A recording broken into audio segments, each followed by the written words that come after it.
And now, your first alert weather.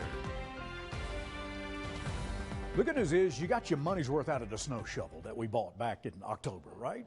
Yeah, let's try to find the positive. There is some blue sky around the Teton Pass here at lunchtime along 22 with some clouds mixed with sun. And we have some critters that are a little confused. Thanks to Jerry, who sent me this.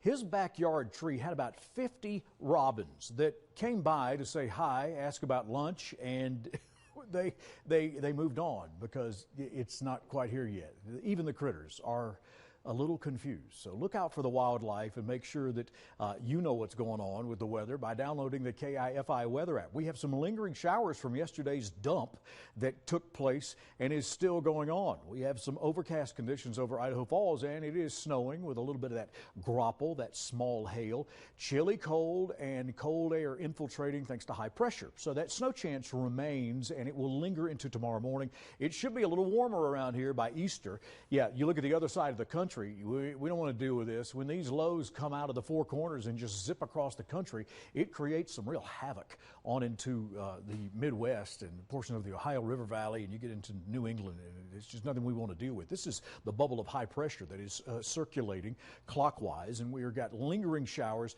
after what came through here and took a dump of snow all over most of us into Salt Lake and into the southeastern highlands, especially Inkom, with 26 inches of reported snow falling there. So you get out into the countryside, and we still have an avalanche warning that's in effect there for the Bear River Range, and a winter storm warning's in effect down into the Cache Valley if you're headed to Salt Lake along 15. So this is letting that cold air in the back door. We're still making snow, not much of an accumulation, and this kind of sums it up. There's a break in the clouds over Idaho Falls back toward Rexburg and the north and the west, and this is over us right now, and you go outdoors and you got a little bit of snow, you got a little bit of sun, you got some clouds, and you got the breezes, and it feels like 19. But there in the distance, there's spring. It's waiting on us with the blue sky, the robin's egg blue.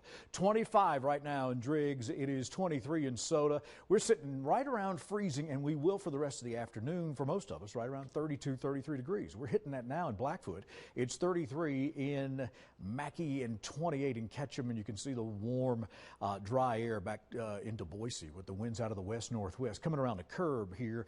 We've got 16-mile-an-hour winds into Pocatello, and that makes things feel like we're in the teens here at lunchtime. It feels like it's about 18 degrees in Driggs. We hit 16 below with the wind chill this morning in Jackson. That's enough to shake your corduroy. And about 19 is what it feels like into Stanley. It feels like it's about 23 as you get into Rupert. So we'll take this little bit of clearing between these next two systems. We'll apply that to that dry feeling that we're getting back toward Boise, and we'll push this snow out of the way ever so slightly. It will push some of it in a circular fashion, and it will rotate through here, and we're going to see these lingering showers on into tomorrow. So I'm tracking that for you with the Vipercast. Here we go into the afternoon with still some showers across the I-15 corridor, high pressures on top of us, so we get some low clouds into the valley for tomorrow, and then snow backing off. It will be the winds that will make things feel ultra chilly tonight as we get back into the teens with that cold air that is being ushered in here, and we'll still have some breezy conditions to make things chilly. You'll keep the big coat around. It'll be 28 in Afton for the afternoon. That's the afternoon if you're there. 33 into McCammon, 32 into Press on Preston, and about 30 into Driggs. It will be right around freezing for most of us, so we're still making some snow rounds and keeping things ultra cold with single-digit temperatures into the lip of the desert. It'll be in the mid to upper 30s from IF into AF, around 36 for the afternoon.